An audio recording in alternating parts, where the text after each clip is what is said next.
Coming up next on Headline Humboldt, artist Amy Uyeki and writer Professor Jean Pfaelzer join us in studio to talk about Eureka's racist past and the historic expulsion of Chinese people, as well as efforts now to honor those brutalized. Also, how much have times really changed? Vandals who repeatedly defiled a community garden run by Centro del Pueblo leave hateful messages and got caught on camera. We'll show you the footage. Coming up now on Headline Humboldt.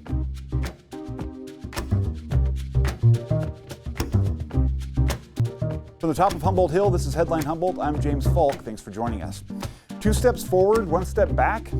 If you've been paying any attention at all over these past 20 years, you've noticed that the city of Eureka has made significant efforts to recognize its racist past and, as much as possible, address that history by honoring those abused and restoring some of what was lost. Full restoration is, of course, impossible. Those directly victimized are long dead, and an entire community has been built on what was once native land and a Chinese neighborhood in Old Town. That hasn't stopped city leaders from taking efforts to honor those harmed, and in the case of Tolawat Island, doing what they can to return a sacred site to its rightful owners. But even as we applaud these efforts at making a belated amends, we find ourselves as a county and a country confronting a resurgence of racism and hatred. Locally, as we'll report later tonight and discuss at length next week, a community garden run by Centro del Pueblo, an organization that advocates for Latin, indigenous, and migrant communities, was repeatedly vandalized. Hateful messages were reportedly left behind, making motive very clear. It raises the question that although we have made some significant progress in at least acknowledging our racist history, some of that hateful history is still getting made. Before saying good riddance to our community's historic crimes against Native Americans and the Chinese, we need to ask ourselves how much progress has really been made. And are each of us doing enough as individuals to fight for racial equity? We'll be right back with author Jean Pfaelzer and artist Amy Uyeki.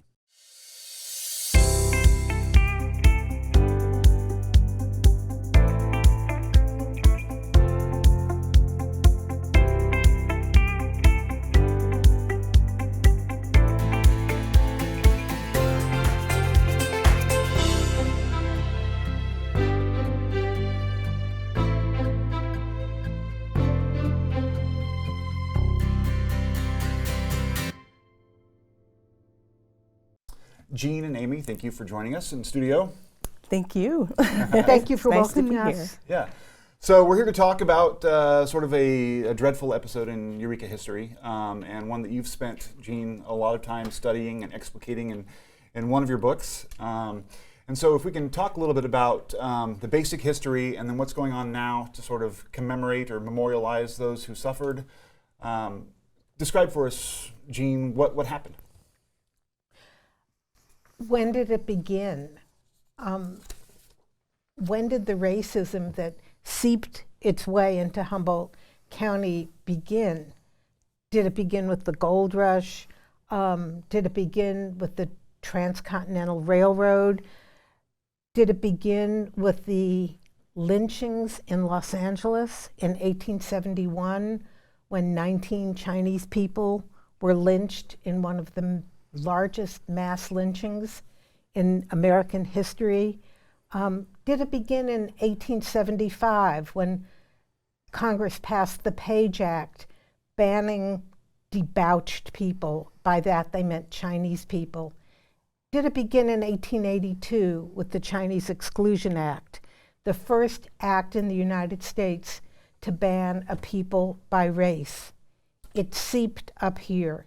And it seeped up here at just following the genocide of Native American people and the expulsion of Native American people onto reservations. So there was a tradition of expulsion that the Chinese American people got trapped in. The county gave itself the right to purge people.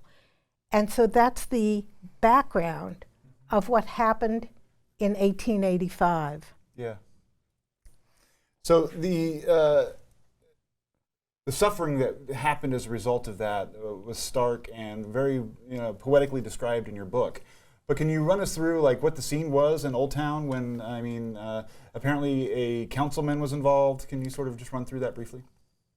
Yes, it was, we believe, on Lunar New Year's in early February 1885 It was a cold night, and shots rang out in the area of once was Chinatown in downtown Eureka. It was Lunar New Year's. The Chinese had heard that gamblers were going to be coming up from San Francisco to gamble and make trouble on Lunar New Year's. The Chinese people turned to the police and asked for protection the same way that other people in the town turned to the police to ask for protection.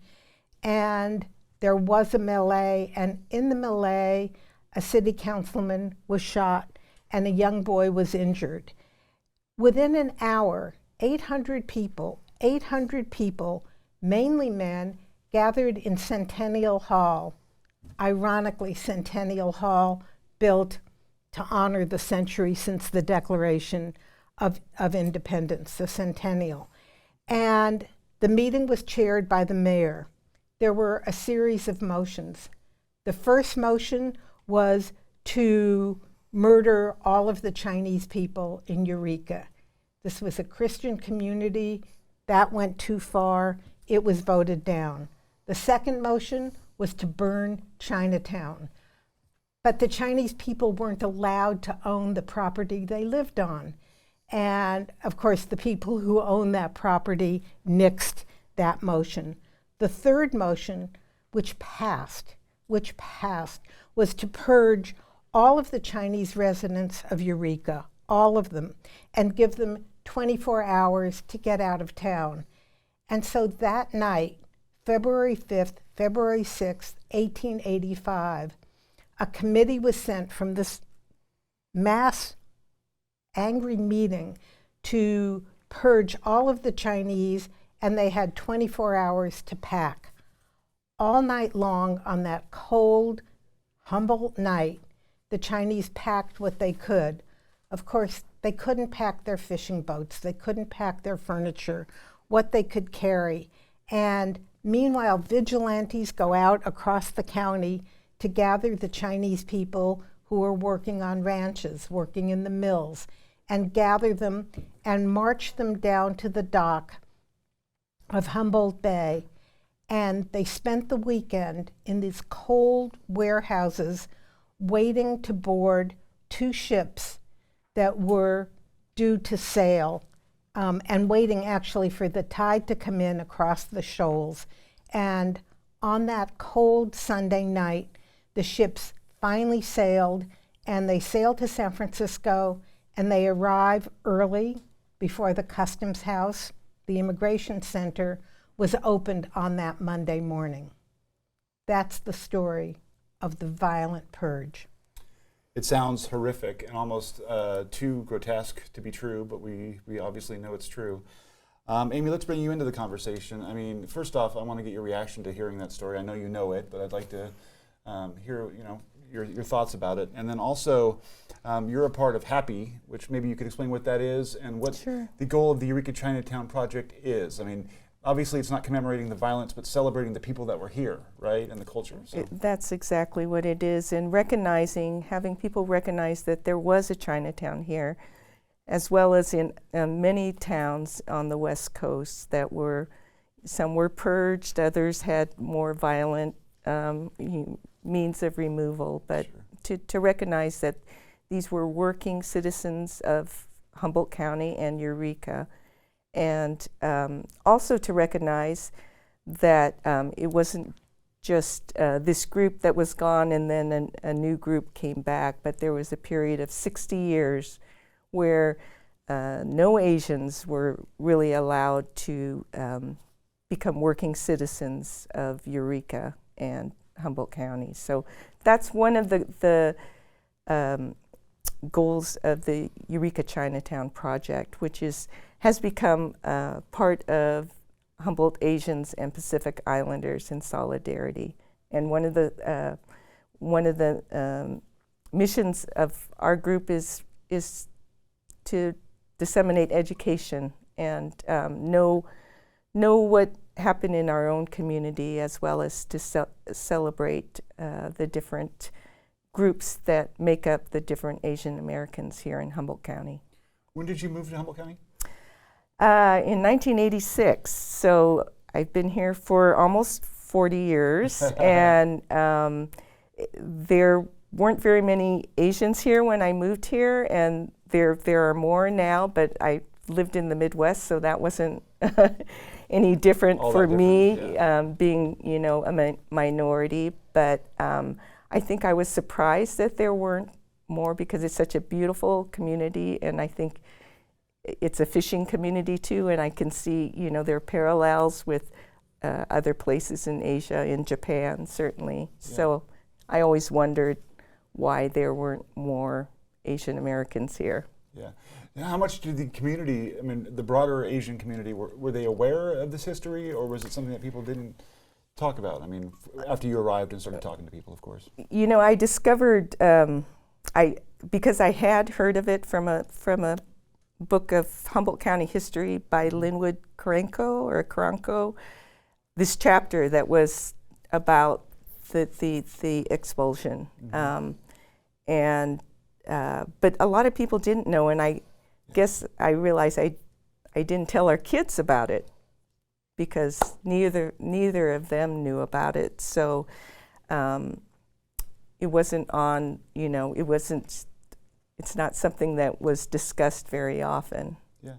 Jeannie, why is it important for us to teach this stuff to kids coming up? I mean, or, you know, anybody, why is it important that we know about these crimes of our past?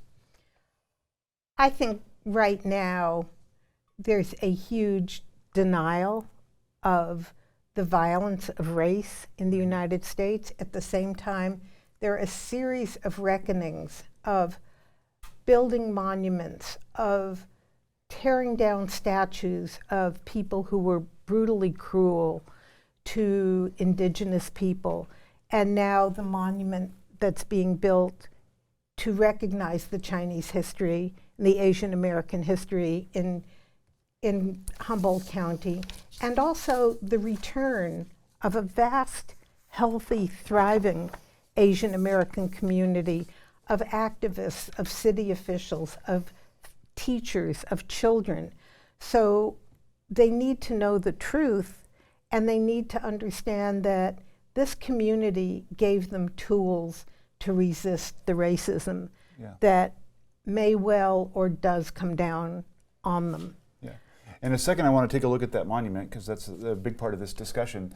But one of the things you just mentioned, we discussed a little bit before, that it's important not to think of this as just a bunch of victims. That the victimization occurred, but there was such strength demonstrated by them and by the people who fought on afterwards, that to call them merely victims is to do an injustice, another injustice. Can you talk a little bit about that? Yes, I think that's critical, that we don't feel ourselves or look at other people as victims. The Monday morning after the purge, when the Chinese people arrive at the docks in San Francisco, after this cold, cruel, disorienting weekend where people were thrown onto ships, not even on the two ships, not even with their own family members. Yeah, I mean, it's hard for us to even conceptualize this, but the violence and the trauma of that weekend, I mean, it would have leveled people emotionally. And it didn't, because at 3 o'clock that afternoon, on that Monday afternoon, the Chinese people from Eureka gathered in Chinatown in San Francisco. And they invited the mayor, they invited the press, they invited a very powerful white attorney who was allowed to testify in court. They weren't, and they make a historic announcement. They say, Eureka will pay for the harm done to them. And the Chinese people file what I believe to be the first lawsuit for reparations, perhaps in the United States, certainly in California.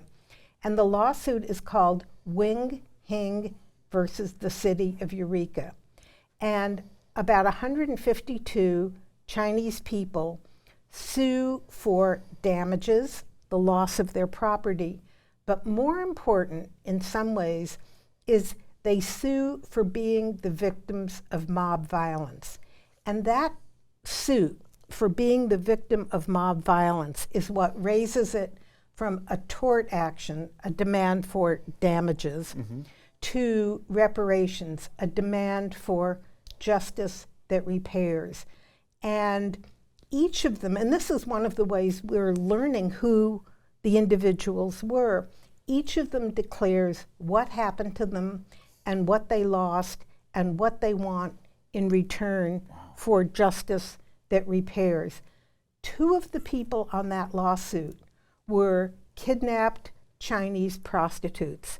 And the courage for them to enter this lawsuit as vulnerable women is phenomenal. And so they sue for reparations, justice that repairs. And do you know the outcome of that suit, or? It's not pretty. We do. The judge, the local judge, tosses the lawsuit because he said, and this is convoluted, irrational, flawed reasoning, the judge says that because the Chinese people were not allowed to own property, that they didn't have anything of value. And the way he goes to prove it is he looks at the tax rolls. Well, the stuff that we own, the stuff that you own, doesn't show up on the tax rolls, only land. So he did this insane, illogical justification for tossing the lawsuit. But the fact that it was filed terrified other towns. And either they stopped their intent to do the purges, or they were much more peaceful in doing the purges because they didn't want the lawsuit to happen to them. It's a little sidebar, but by then there was the telegraph. So everybody across California knew what was happening in Eureka. Well, and it's the Chinese people planted a flag saying this is a crime that needs to be marked in history. Whether or not the suit went forward and they got damages or whatever else, I mean, we now have that record to go back and look through and see their names and understand what occurred, and that's invaluable in a situation like this, because so often those kinds of crimes are anonymous and they're swept under the rug, and with the intention of making everyone forget about it, and they prevented that forgetting, which, I mean, is, I think, a massive contribution. Forgetting is very, very dangerous and very painful. I didn't know, growing up in Los Angeles, that that was the first mass lynching in the United States of Chinese people in LA, Chinatown. So without growing up with that knowledge, I had no sense of its history, of the courage it took to bring the persecutors of the lynching, and many of them went to jail. They went to San Quentin. We didn't know that. So I think voices matter, telling matters, history matters. Absolutely. So let's talk about the monument. Can you guys first, if we can take that schematic that we have, let's talk about how this idea came about and what we're looking at with the schematic in terms of the design. What you guys like about it and what it means. This originally was going to be a plaque that in what is historic Chinatown, which is between 4th and 5th and E and F. Okay. And I think everyone realized that that's not enough. That doesn't say enough. And so we formed this committee that has we had scholars like Jeannie. We have a lot of Asian American residents who've been here, historians, scientists, they're everyone. Yeah. And from this committee, it's a hard way to come up with the design, but we actually did, and it's beautiful. It's an interactive design that has a lot of different components. One of the components is it's sort of a graph. But it's a timeline consisting of markers, and each marker marks a time in the history of the Chinese people here, from the beginning where the community was growing to the expulsion that from a number of 300, close to 300 people, which was 10% of the population of Eureka, to virtually nothing for 60 years, and there were some people in the community, but officially there were no Asian American residents here for that time. Wow.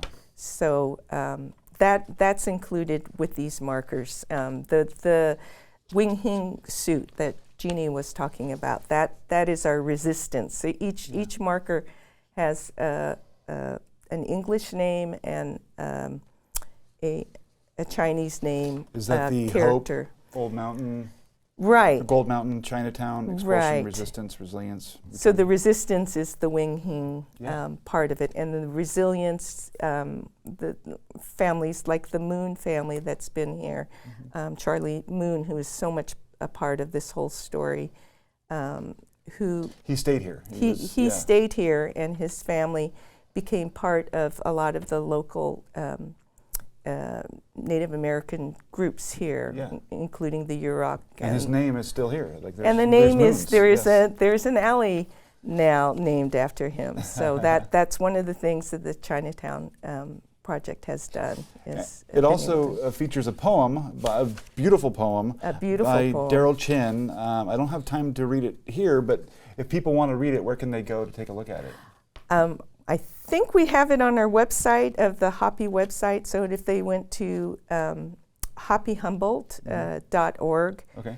they HAPI, Hoppy Humboldt. right, and then they look under Eureka Chinatown Project, click on that, and that should be able to come up. And there are other examples of things that the Eureka Chinatown Project has done, including the mural, the beautiful mural by Dave Kim and Kate B. That is right down in that area, 4th and 5th, Yeah. and E and F. Now, you mentioned that you didn't tell your kids right away about the expulsion, but they have heard about it, apparently, and Yes. they've made a film. Yes, Is that correct? Can you tell us a little bit about it that's before right. we watch the trailer? Sure. Chisato Hughes is our oldest and a filmmaker, and while the COVID was going on, Chisa was a graduate student working on an MFA at UC Santa Cruz, and they became part of the group, the ECP group, and they were able to film a lot of the initial meetings that we had. We had a tour with the extended Moon family.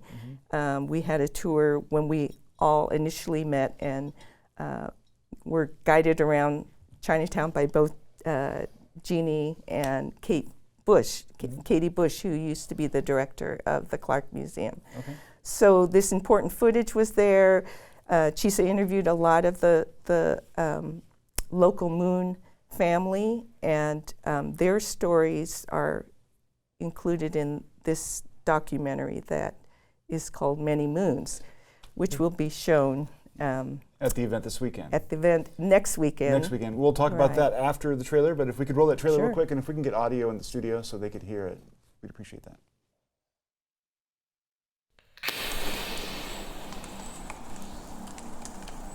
So what did I think of Humboldt County? When we were going to move here, my mother, who lived in the Bay Area, said, "You be careful up there. Things happen to Chinese people."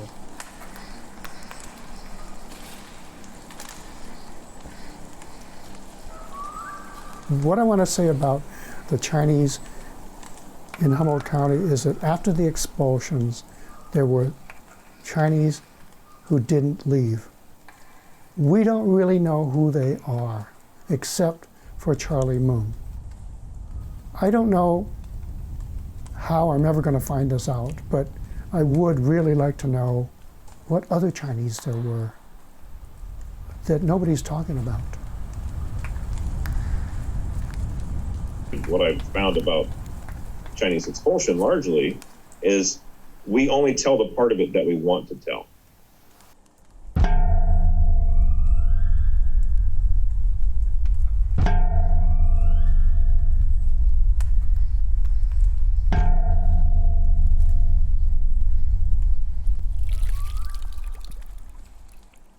Because of the history, we grew up with the culture of don't tell. I'm pretty determined, so I'll find out more. I may not find out everything, but I'll find out more.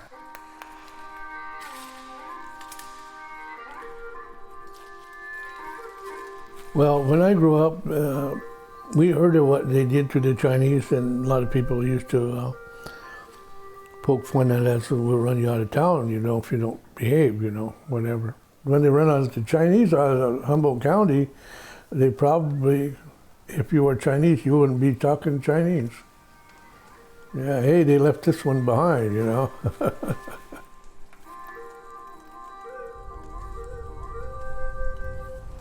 Over the years, people come up to ask us about the story about him, you know. And I guess that ain't really his picture. That's not him. That's just a Chinese man. But they used it and they seen it in the newspaper. I don't know who that man is.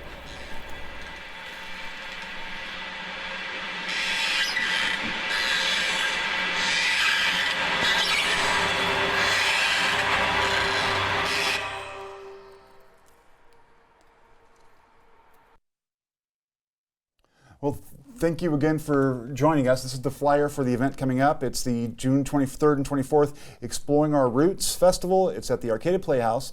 It starts Friday night and all day Saturday. It has music, poetry, drama, and film, and it sounds like it's going to be an absolute great time for folks to come out and check out this project and other things. Great for everyone to come. Awesome. Thank you guys for coming. Thank you for having us. Thank you We so much. appreciate it. So, excuse me while I get this straight here. The repeated vandalism of a community garden in Arcata has been attributed to racism. Between July 21st of last year and June 2nd, the Arcata Police Department responded to multiple incidences of vandalism at 11th and F Streets, a community garden organized by Centro del Pueblo. The perpetrators destroyed crops, locked gates, and stole security cameras, in addition to leaving hateful messages on signs meant to proclaim the space a sanctuary for immigrants. Arcata police have classified these incidents as hate crimes.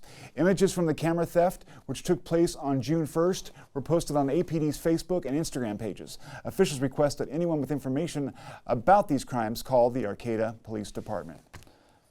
So that's it for tonight. Thanks for joining us, folks. I want to remind people to go to the Exploring Our Roots Festival at the Arcata Playhouse. It starts Friday night. There's going to be music, poetry, dance, and film. It all goes to support the fantastic project of honoring Eureka's Chinatown and remembering the history, and also moving forward with hope and vision for the future. And I want to thank our guests this evening for all their hard work in that regard, and also for sharing with us both their thoughts and their scholarly research. It was enlightening. Thanks. Stay tuned. Stay informed.